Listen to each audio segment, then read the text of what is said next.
U.S. is trying to broker?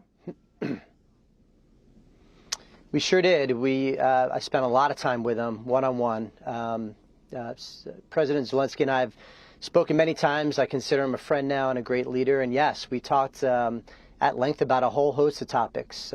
We didn't leave really anything out of the discussion. And obviously that day he was signing a memorandum of understanding on a minerals agreement, which they've gone back and forth on.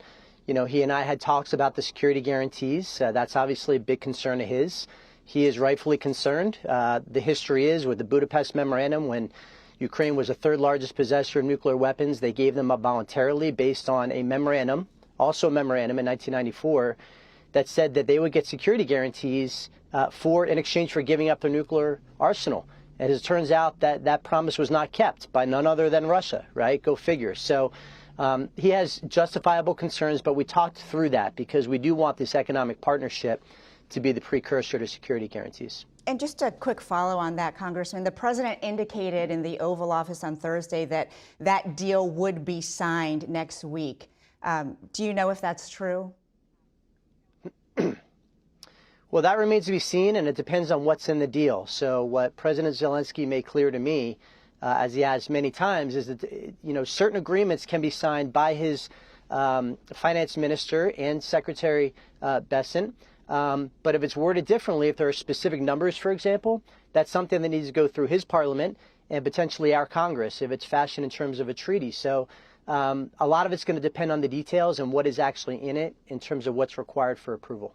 Okay, so we'll wait to see that. You just talked about all the frustration that Zelensky continues to express, and he did so with regard to this Easter ceasefire. If these two countries can't even get through a holiday ceasefire, how realistic is a 30-day pause, not to mention the end of a war anytime soon? That is entirely up to Vladimir Putin. The man has never kept his word ever in any context, as far as I'm aware. So we have to know what we're dealing with. Our government, I hope, knows who they're dealing with Vladimir Putin. He's not a man of his word. He's not interested in peace. I hope he gets there. He is not all that different, Weezer, from the schoolyard bully.